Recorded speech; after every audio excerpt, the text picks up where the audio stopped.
Oke, Pak Yuli. Apa kabar nih? Alhamdulillah kabarnya baik. Oke. Ini kita mau ngomong-ngomong sebentar ya sebelum observasi ke kelas ya. Observasi. Ini ada sudah tahu ya Pak Yuli instrumen untuk observasi di kelas.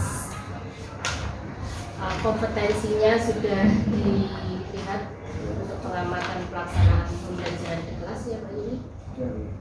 Ada banyak kompetensi. Kemudian untuk kompetensi yang ini yang akan kita amati, yang saya akan amati nanti ketika Pak Yuli ke kelas dalam pembelajaran nanti, kira-kira yang paling intens saya harus observasi yang kompetensi mana ini Pak Yuli? Untuk pembelajaran sejarah itu kan pembelajaran yang notabene sangat dibenci oleh siswa.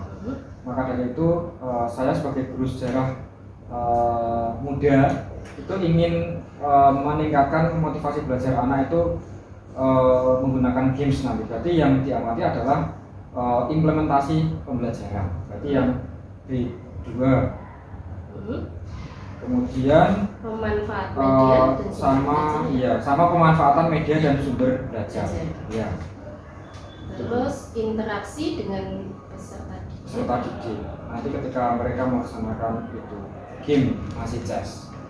Jadi ada dua ya Pak Yuli yang saya amati, yaitu pemanfaatan media dan sumber belajar yang akan saya amati. Kemudian kompetensi yang kedua adalah interaksi dengan peserta didik.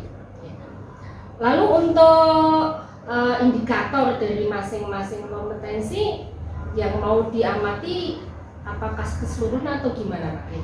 Untuk yang pemanfaatan media mungkin perkembangan teknologi sesuai dengan konsep dan prinsip itu yang poin 23. Kemudian ada poin 25 menunjukkan keterampilan dalam penggunaan sumber belajar. Menggunakan keterampilan dan sumber belajar. Yang lain nanti juga akan saya amati, tapi yang akan betul-betul fokus adalah yang 23 ya, 22 dan 23 sama dengan menunjukkan keterampilan dalam penggunaan sumber belajar. Oke, jadi ini yang akan diamati. Sedangkan untuk interaksi dengan peserta didik yang mau diamati gimana Pak? Ya, ini ada P3 yang 29. Ini guru menumbuhkan partisipasi aktif peserta didik melalui interaksi. Karena saya menggunakan games dari Goodwall sama aplikasi GoSite untuk menunjang materi mereka biar tidak bingung materinya, biar tidak belajar. Akhirnya tak buatkan GoSite. Oke. Jadi ini interaksi ya. Jadi nanti seefektif apa dari pengamatan saya untuk jenengan untuk bisa diaplikasikan. Baik, Pak Yuli, yang kita lakukan observasi, mari kita ke kelas dan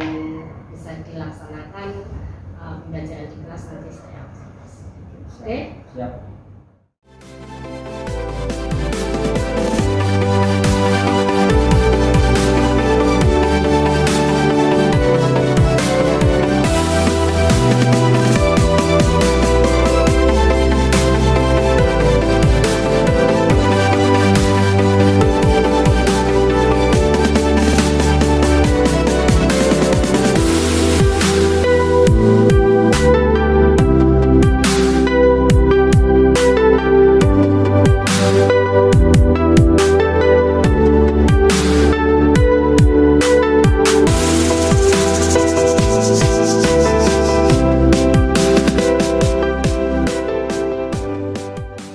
Oke Pak Yuli, sudah selesai tadi saya melakukan observasi di kelasnya Pak Yuli, sangat mengasihkan sekali dan membuat saya sangat tertarik sekali.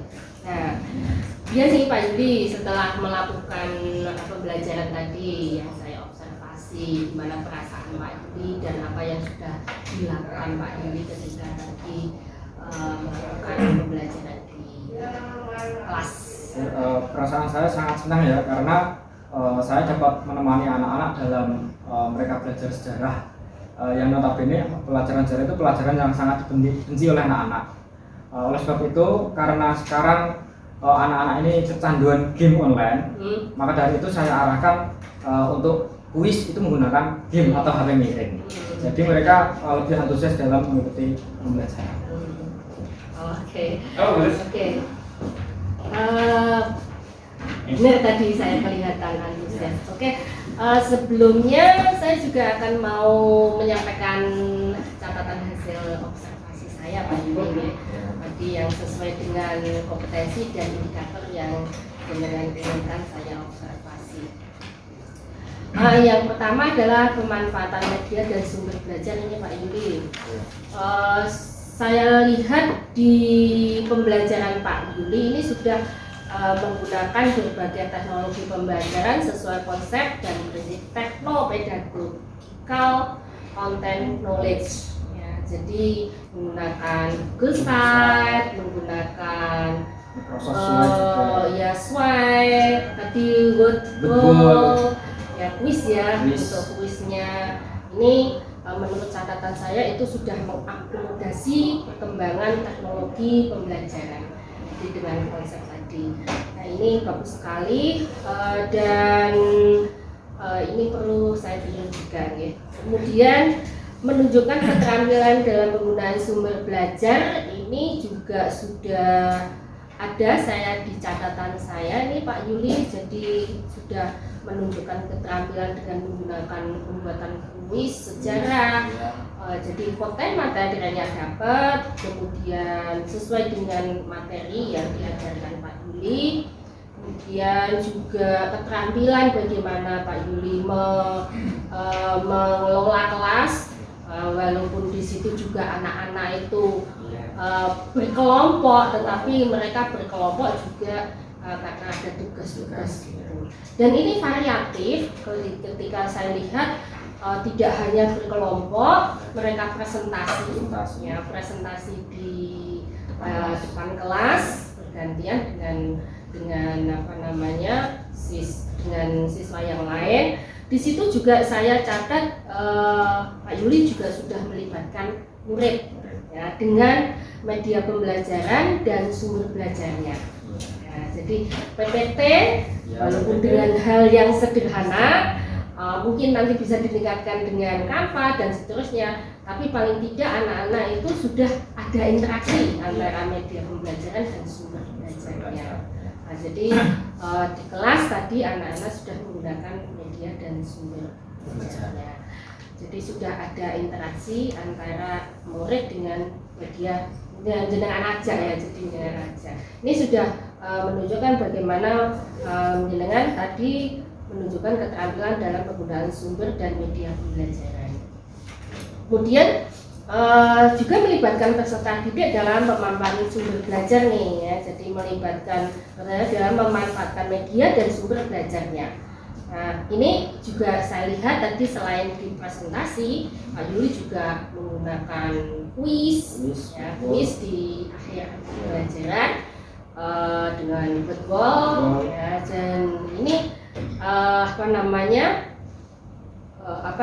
kuis ini juga terjadi interaksi antara siswa dengan media dan sumber belajar. Berikutnya yang media pembelajaran sebenarnya digunakan untuk mampu menghasilkan pesan yang menarik.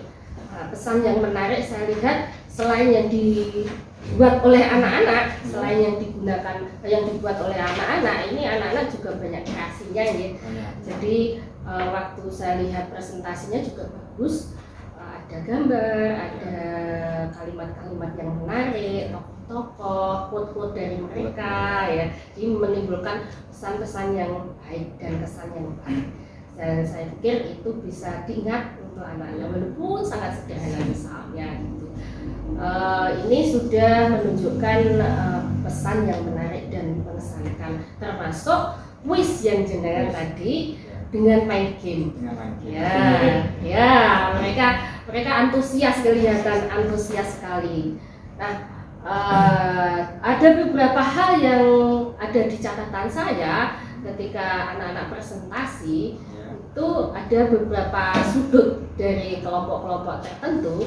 Mereka itu ngomong, saya nggak tahu ngomongnya itu tentang materi pembelajaran atau ngomong yang lain, tapi tadi saya curi dengar mereka bicara di luar konten materi ya. Mungkin fokus mereka agak terpecah ini Pak. Nah, ini perlu dicermati sih menurut saya. Kemudian untuk interaksi dengan peserta didik Pak Yuli, ini yang jadi catatan saya. Jenengan menumbuhkan partisipasi aktif peserta didik melalui interaksi antar peserta didik dengan guru, peserta didik dengan media dan sumber belajar. Saya pikir ini sudah semua terjadi dalam presentasi, diskusi kelas, bahkan sampai penutup tadinya, jadi kuis tadi itu sudah ada nyambung. Kemudian memberikan respon positif terhadap partisipasi peserta didik. Respon tadi jenengan ikut mengelola diskusinya, ya, terusan juga menjawab pertanyaan-pertanyaan anak-anak. Biasanya kalau main game mereka nggak bisa atau menggunakan alat mereka itu nggak bisa, jadi ya sudah bisa kasih solusi bagi mereka. Lalu menunjukkan sikap terbuka, ya terbuka sekali, kelihatan akrab anak-anak dengan tadi ya. Dan karena mungkin masih muda ya, anak-anak respect dengan yang muda-muda ini. Kemudian juga anak-anak lebih antusias dengan permainan game tadi. Jadi menumbuhkan keceriaan, menumbuhkan keceriaan dan antusiasme peserta didik dalam pembelajaran. Itu mengena sekali Pak Yudi. Jadi anak-anak ternyata sangat antusias. Sampai teriak-teriak juga kayak main gamenya kalah gitu, dan dia mengulang lagi, itu sangat antusias. Nah, ini yang sudah jadi hasil pengamatan saya dengan indikator-indikator yang tadi Pak Yuli inginkan saya amati. Nah, kemudian Pak Yuli, ini yang sudah saya sampaikan hasil pengamatan saya. Lalu untuk kedepannya, nah ini jenengan mau Pak Yuli mau meningkatkan dalam hal apa lagi ini ya, yang ingin ditingkatkan, kompetensi yang ingin ditingkatkan lagi ini dari sekian banyak kompetensi ini Pak Yuli ingin apa lagi yang ingin ditingkatkan?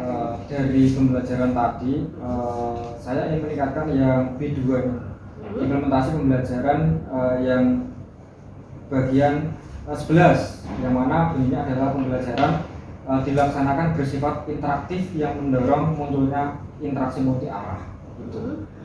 Dari pembelajaran tadi, mungkin kurangnya dari pembelajaran sejarah tadi, ada beberapa anak tidak bisa menjawab pertanyaan ketika ditanya sama temannya ataupun gurunya. Berarti mereka tidak semuanya fokus dalam pembelajaran yang dimulai tadi. Berarti harus meningkatkan interaksi multi arah. Oke. Interaksi multi arah ya? Iya. Ini memang agak sulit ya Pak Yudi, tapi nanti ada beberapa trik sih untuk bisa anak-anak fokus dan konsen gitu.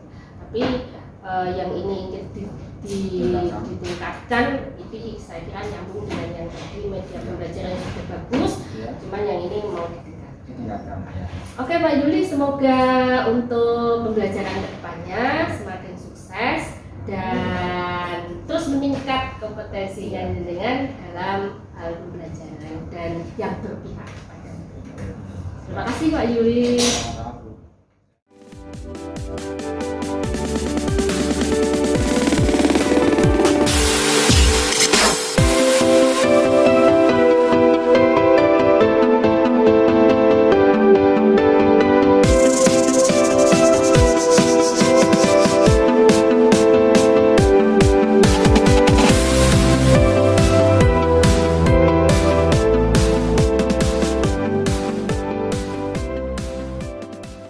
Assalamualaikum warahmatullahi wabarakatuh.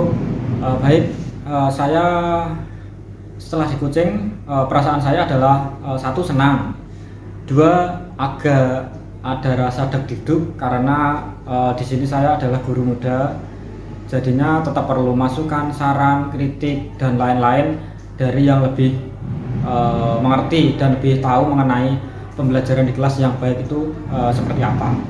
Tentunya ketika saya di coaching sama Bu Dini, otomatis saya sangat semangat. Dua, saya sangat powerful dan ingin tampil perfect. Bagaimana saya ngajar di kelas, ketika itu saya menggunakan metode pembelajaran berbasis IT dan games. Maka dari itu saya berusaha bagaimana anak itu merasa senang dan ceria ataupun mengikuti pelajaran sejarah itu dengan cara yang menyenangkan. Mungkin itu saja yang dapat saya ceritakan mengenai perasaan saya setelah di coaching. Terima kasih. Assalamualaikum warahmatullahi wabarakatuh.